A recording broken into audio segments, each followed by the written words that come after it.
Well, what a fun LSU football season it's been so far, and a lot to do with that. These two guys joining me now, BJ Ojulari, excuse me. Yes, sir. I should have it right by now. Josh Williams. How you doing? Guys, congratulations on the success. It's been fun? Yes, sir, most definitely. Thank you. Yes, Josh? sir. Yes, sir. It's been an amazing season so far. Yeah. We don't want to take a victory lap, so to speak. There's a lot of meat on the bone as Thanksgiving approaches for the regular season. You got 2 games left in the year, but just if you can, tell me about the process, the Brian Kelly process, the coaches that he hired that have coached you guys, the strength and conditioning staff, nutrition, all these things that have added up to winning the SEC West. It's been a great process. Coach Kelly came, during the bowl season last year, started to implement his process a little bit. Then we met the strength and conditioning staff then as well as they started to implement their process. But altogether, it's been a smooth transition, in my opinion. All the guys are bought in, and you definitely see it on the field towards our success. And every week we just try to apply the process that he has for us, and it's so far been successful. I couldn't agree with BJ more. Coach Kelly his process is amazing in my opinion. Coming in December and turning the team around the way he did with the consistency and teaching the mental performance aspect of it, I believe that has done wonders for our team. You two were part of the few, the proud at the Texas Bowl last year, right? And to look around at that situation and from 2019, you had to both think, okay, this is not why we came to LSU, right? We got to get it back. And was there a point along the way that you said, okay, I think things are clicking. I can start to see some things resonate here? Oh, yeah, most definitely. Going back to that bowl game, even though we were, a little under, rostered, but we still fought, So coming into this year, we know that we still had a base team of guys that are going to fight. So Coach Kelly came in, brought some more guys in. I think those guys know what it means to play for LSU. They know how to interact in the locker room. So everyone meshed well. The team chemistry continued to build all throughout the season, and all you see is us getting better each and every week. So the process is definitely working, and everybody's definitely on the same page. Tell me about this guy to your left. I mean, he could have got a scholarship at some other colleges. He walks on to LSU, and he really does a little bit of everything, doesn't he? Mm. Oh, yeah. Definition of bet on yourself, Since I've been here, Josh's been an amazing guy, and I've seen it in practice at first, just his effort that he brings every day. And I'm just so happy to see him in the position that he's in right now with the success that he's having and at the level that he's playing at is like no other. And BJ, he stepped out front right away. I think Coach Kelly, we talked to him like back in May, and Coach Kelly said, yeah, we identified BJ right away as somebody who's got to be one of the faces of the team. Right, of course. BJ, amazing athlete, amazing guy. I remember coming in my freshman year with BJ and just seeing him make plays at a young age against some of the top guys in college football at the time. And I was just remembering knowing that he was going to be one of those guys on our team that was going to be a leader and a future number 18, which he is. So number 18 is the definition of BJ Ojulari. So, yeah. Absolutely. Were you guys motivated? I mean, your old coach said block out the noise, and that was always something that this team embraced. But look, back in July, I went to SEC Media Days. You guys were picked 5th in the West. You went into the year unranked.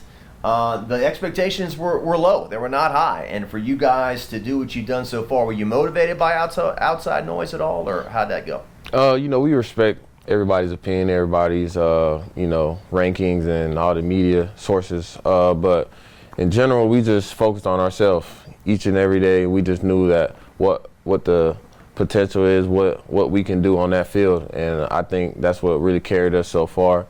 Not entertaining all the outside noise as well, just knowing how good that we are during the whole camp, just focusing on us. And it's definitely starting to pay off later in the season. Yeah. I believe that Coach Kelly, he teaches us discipline and he keeps us focused on the task at hand. He never lets us get too far in the future or too far in the past. He wants us to stay even keel and stay disciplined and move forward inch by inch every day and choose confidence. So that's another reason why we have been able to stay focused during the season. Speaking of discipline, I mean, you're a guy with a 3.5 GPA, right? You've been on the dean's list. You're going to graduate.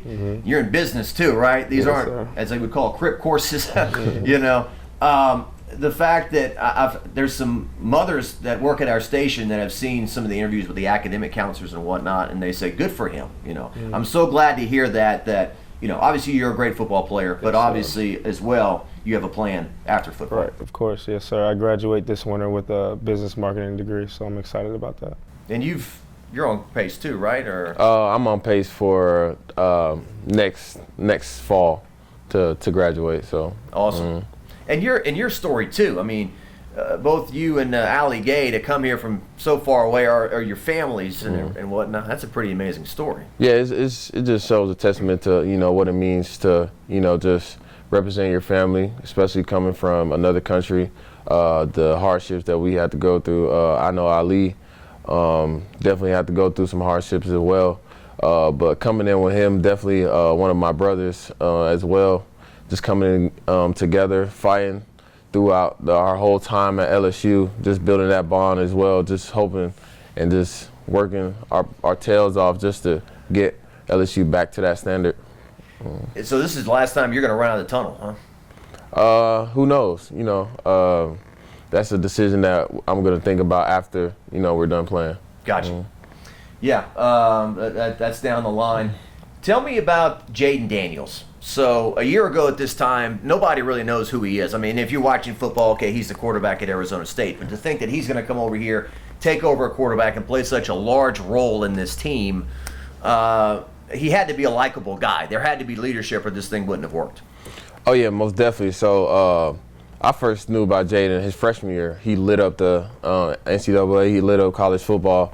So I was already knowing about him, knowing how good he is, how versatile he is. But him coming to LSU, it was never really, a thought of anybody's really. So he came in. He definitely meshed well with the offensive guys. I know he can speak well on that. But from a defense perspective, he's just he's a nightmare, especially as a pass rusher. You got to rush a certain way just to contain him. Him making plays with his feet, and then throughout the season making plays with his arm that you can see. So he's been a great leader as well, and a great teammate to the whole team. I believe that Jayden came in and he displayed great leadership skills whenever he decided to go against all the quarterbacks that we had in that intense quarterback battle this summer and this training camp. He showed that he was disciplined and he was ready to lead the team. He didn't quit, and every day was a battle. And I remember watching it, and it was neck and neck. And Jayden stayed strong, and he's progressed every day this season, and not only on the field but as a leader as well. So I'm happy for him. Yeah, I know watching the games from the press box or even down the field, there are times where it just appears he just glides into the end zone. It's almost like he's not putting effort into it, and the defenders are just helpless, just watching him run into the end zone. Right. That's the speed he has. That's the finesse and how smooth he is. Just to sometimes do that zone read to pull the ball and just gallop into the end zone. So. Also part of the Gordon McKernan team, Harold Perkins. Us that we've covered LSU football, I don't think we've seen a defensive player dominate since Tyrann Mathieu, and that's going back to 2011, over a decade ago. That's got to be frustrating for an offense when we're trying to block guys, and this guy's just wrecking shop throughout the game, right? Right. Just like Jayden, Harold is just as smooth, athletic, and his pursuit of the ball is like no other. The speed that he has, that he possesses, is crazy. He definitely displayed it last week against Arkansas, chasing down that quarterback 4 times. The bend that he possesses is crazy as well. He's just a natural, freak. He's able to make those plays, and him being so young and contributing to the defense, being a big role player in our defense, I think is great for him. And just being able to feed off him and him feeding off us is the reason why our defense is having a lot of success. You could see it from him in camp early? Of course. Him being a linebacker and me being a running back, we see each other every day. So me and Perk went at it all camp this year, and I believe the sky is the limit for Harold. You know, he's a freshman in the SEC doing his thing, killing it, and he doesn't even know half of what he's going to know in the next couple of years being with Coach Kelly and learning defenses and being put in different positions. So I'm excited to see his future because I know he's going to be amazing. Yeah, and he's tackled his academics too, right? Mm-hmm. Oh yeah, for sure. Yeah, he was He's on top definitely. of it.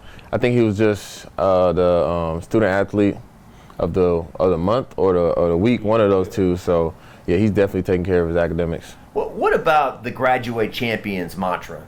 Because some people may hear that, oh, come on. I mean, they're there to play football, win games, go to the NFL. It doesn't really matter. But from the get-go, he has hammered that mantra, graduate champions, go to class. And I think he made a great point. He said, look, if a guy's going to skip class, that means he's going to jump off sides in a game. He's undisciplined. I can't count on him.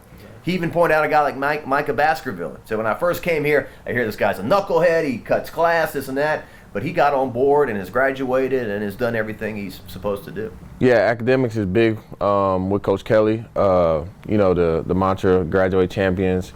Athletics and academics go hand in hand. Like you said, it's going to translate to the field. So guys bought in, everyone's going to class, the team GPA is rising. Guys are going to be eligible to, you know, play in the bowl games. Guys that are graduating and also have a chance to win the SEC championship. So everything that he said is that he's trying to do is already in process, especially in year one of him being the LSU head coach. Coach Kelly, I remember him saying, how you do anything is how you do everything. And that's something that I understand now. I didn't understand it at first, but over time I've grown to understand what that means, and I believe it's very serious, especially when it comes to football, because you mess up on one play and the whole play is over, you know? And it takes 11 guys to trust each other to have a successful play, and that's where I believe Coach Kelly was getting at that. Your defensive coordinator, Matt House, he may be a hot commodity. People are going to be coming after this guy, right? I mean, you know, you guys have worked together as a team. You only scored 13 points. You found a way to beat Arkansas, and tell me about him. What makes him special as your defensive coordinator? Oh yeah, Coach House, he has a great mentality, a great energy, and just the way he coaches everyone the same, coaches his heart out, coaches with a lot of intensity. Every week he's scheming up these offenses like crazy. He's putting us in the best position to make plays, and the best example was last week, putting Perk in the best position to make plays for the best players to fly around and get to the ball, create turnovers. And everything that we do, we're very disciplined. Consistency is big for us, and just ingraining in us, and just doing everything right. That's the big mantra for him. And the defense is having one good season, and we feed off the offense, and the offense feeds off us. So we know we got each other's back. If they don't have to score any points for us to win, that's how we you know, attack the game. Yeah. And like the guy that was here before, Dave Aranda, it seems like when it comes to adjustments at halftime, Matt House is very, very good. Oh yeah, most definitely. You know, he's up there in the box as well, so he sees everything. He's relaying it down from the headsets to the coaches, but when you get in that locker room, we all huddle around that board, and he makes his adjustments. He you know, he writes them all on the board as fast as possible, and he gets it in. But yeah, he's definitely able to adjust, and hats off to the defense for being able to, you know, take that coaching and apply it to the game so quick, just like that. I bounce around all over the place. This is what I do. But Keyshawn, part of the Gordon team, I don't know if reinvent himself is the right way to say it, but this year it seems like, hey, look, maybe the 60, 70-yard touchdowns aren't there, but he's gone across the middle and made a bunch of tough catches, a lot of first down catches. The 26-yarder at Arkansas that set up your touchdown. Talk to me about Keyshawn, because, you know, there was a lot of skepticism after the first game. Oh, he's going to quit after 3 games. He's going to opt out. He's stuck with it and been a leader. Now, Keyshawn has been a leader on this team since day one. He's shown that not only that he doesn't have to get all the targets, and he's shown that he's not afraid to be a run blocker. He's not afraid to catch the ball over the middle and take a hit. He's not just a slot receiver. You know what I'm saying? He's versatile and he can play on multiple positions on the field.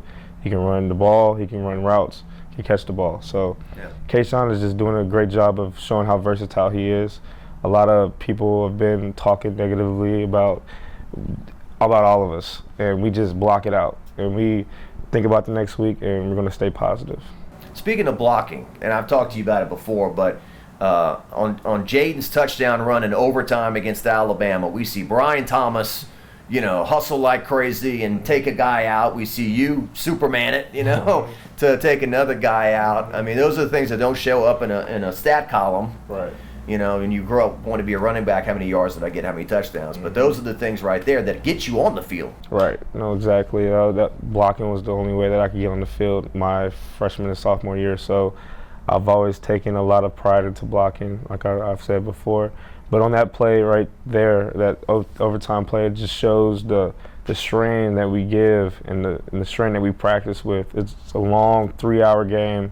We're in overtime against our rivals, and everybody on the field is straining for Jayden to get into the end zone, and that just exemplifies how we've changed as a team with Coach Kelly. Well, Coach Kelly said you are the definition of strain. He said that. This guy strains for every foot, every inch, To the Alabama game, again, it's going to go down one of those biggest moments in LSU football history. It was funny to look in the stands before they snapped the ball. People doing like this, like I can't believe they're going for 2 and whatnot. What was it like for you watching that in the moment? Oh, yeah, I was on the sideline. Everybody was like, yeah, we're going for the win. And, I think the whole sideline wasn't even, phased. We were just poised. The offense been doing great all night, being able to convert when we needed to. So when I heard we were going for 2, I wasn't even, shocked or even, worried at all. We all know what happened Florida State, and Coach Kelly said he's not going to let that happen again. They ran an amazing play. Everybody sold out. The whole offense sell out for each other, and we came up victorious in that fashion. So it was a great moment for LSU and LSU history. And Josh, what makes it more impressive for some people is that Alabama called timeout. And it was like at that point, let's kick it. Field goal, yeah. But no. Stuck with it, huh? Yeah, Coach Kelly had confidence in us, and we had confidence in each other. I wasn't phased at all. I was ready to go for 2. I didn't want to keep going and give him another chance. I wanted to put him away right then.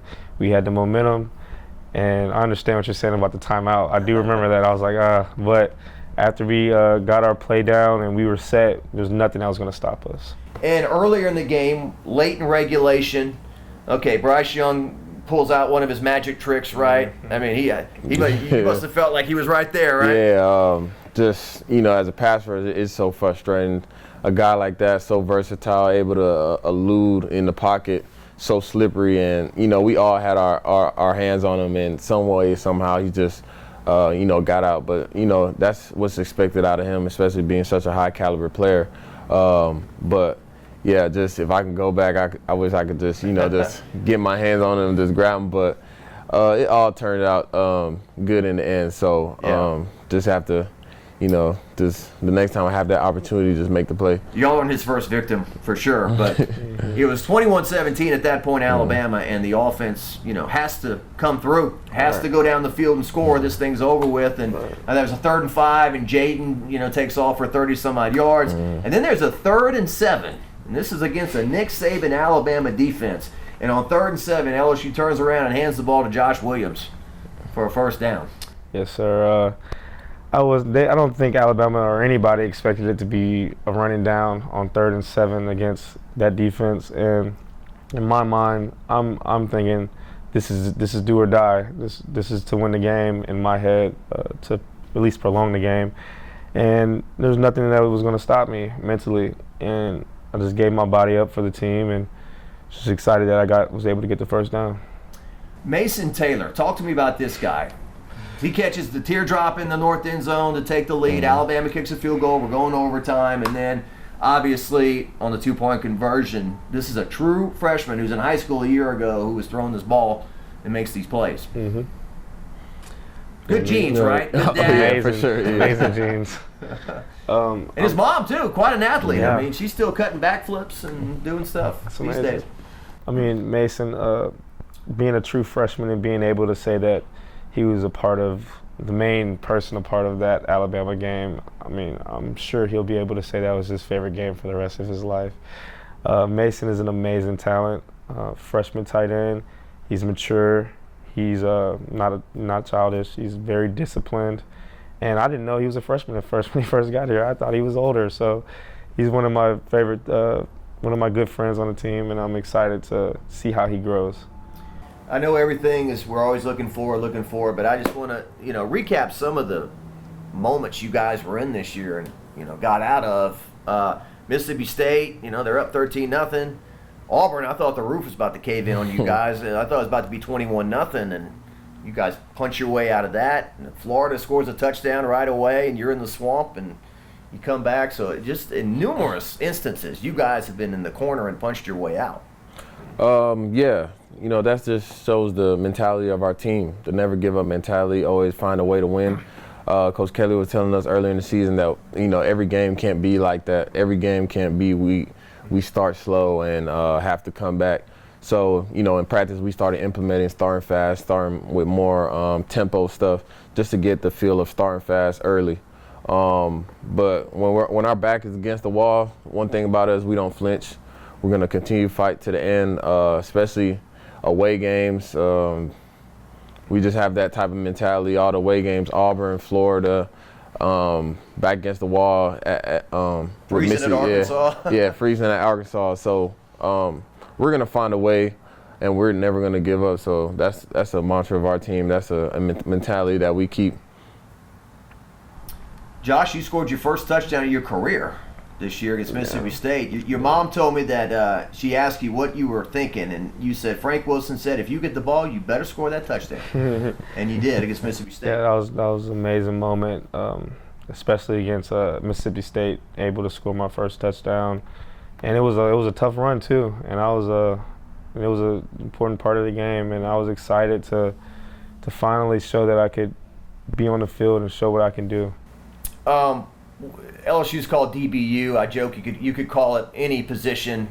All the guys have gone to the NFL, but especially at your spot, the Leonard Fournettes, the Darius Geises, the Kevin Falk, who coached you. There's a long list of guys who have carried that football at LSU. Darrell Williams, is having a great career. Clyde. What is it about that position and the tradition at LSU?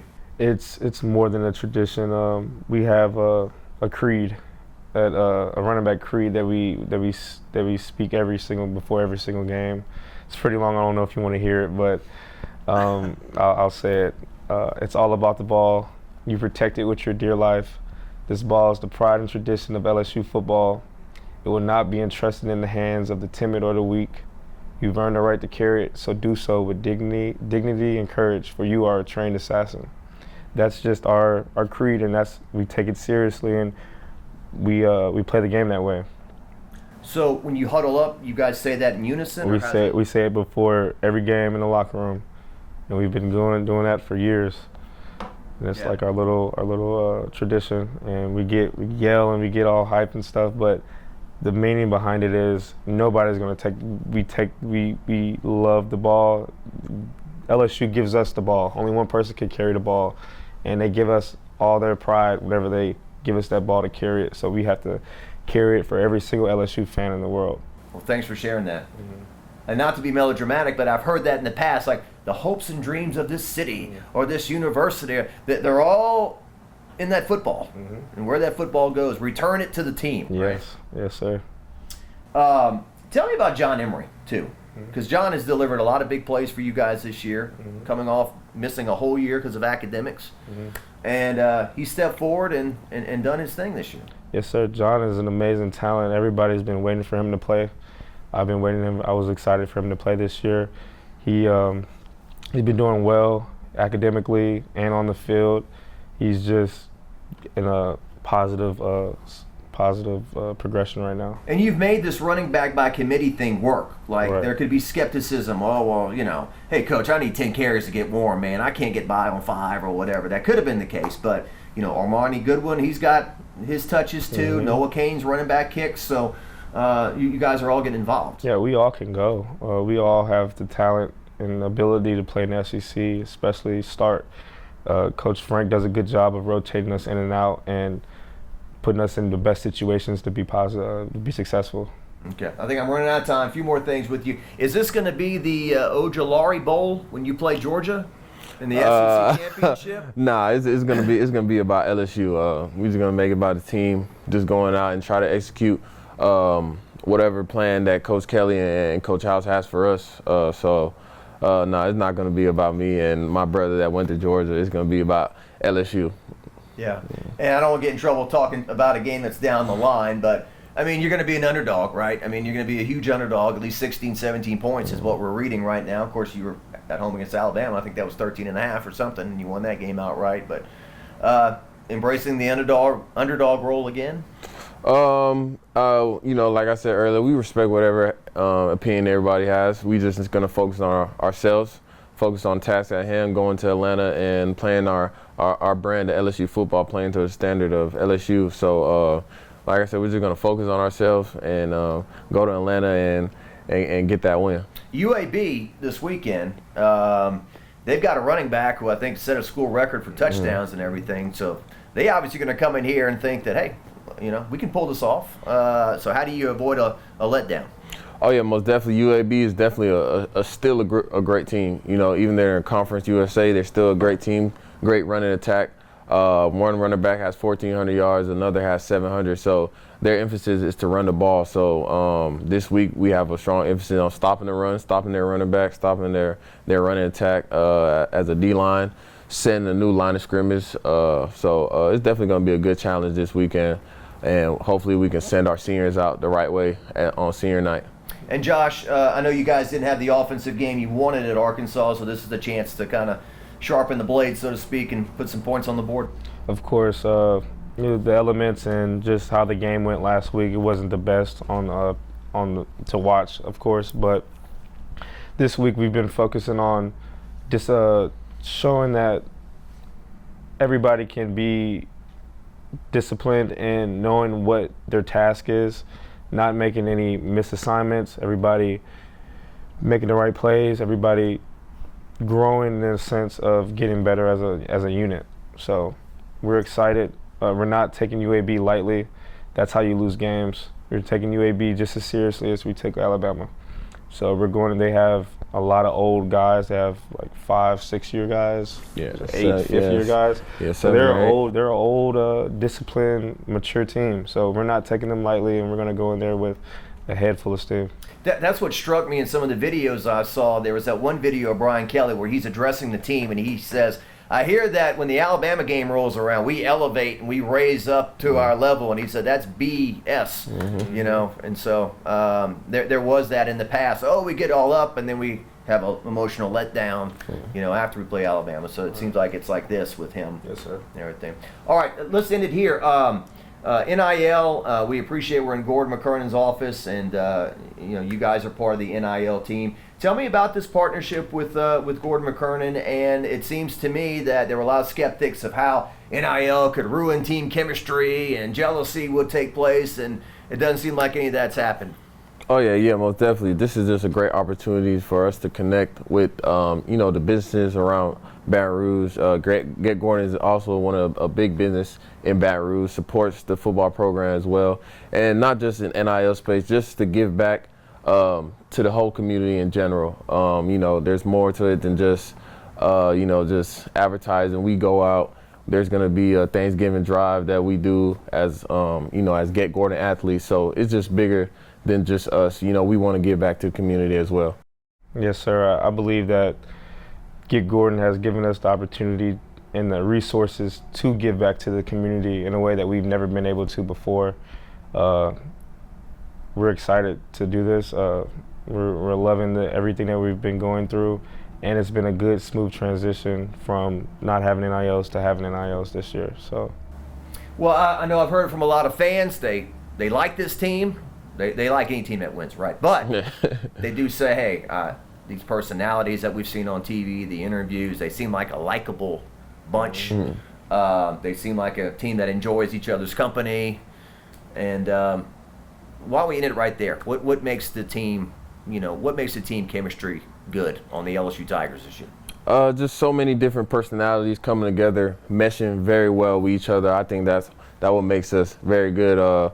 We know when to be serious and we know when to have a good time. The coaches also are, not serious, 24/7. We have a good relationship with all the coaches, and I think we know when to lock in, get that work done, and we know when to, just ease back a little bit and enjoy each other's company. So we have a lot of great personalities, outside of that football helmet, and it's just great for, the fans and everybody else to get to know us beyond the football field. Josh, you got anything you want to add? What was your question? What do you want to ask? He kind of took. Yeah, he's so good, right? You get swept away. The team chemistry and what makes it, what makes you guys? Obviously winning. When you're losing, people are grumpy. Right. But you did have a season opening loss. You did have a Tennessee game that didn't go your way, and we haven't seen the opt-outs. We have guys that have gotten injured have come back. Right. No, I believe the team chemistry has been very positive this year because of not only Coach Kelly implementing his process and giving us more opportunities to hang out outside of football or a lot of team events and things of that nature, but also just having leaders like BJ on the team that are going to keep the young freshmen or sophomores that may not know when to be serious, keep them in check, and not also tell them, but show them by example. And whenever you watch BJ at practice, that energy, you'll feed off that energy, and you'll understand, like, oh, I'm not messing around with him. I'm going to be serious. And just small, detailed things like that is just what keeps us positive, in my opinion. BJ Ojulari, Josh Williams, yes, sir. Congratulations on all your success. I know the job's not done, but we're proud of your efforts, and we're proud of all the victories, and keep winning. Yes, so sir. appreciate you joining us here today. Yes, sir. Thank you. Yes, sir. Thank you.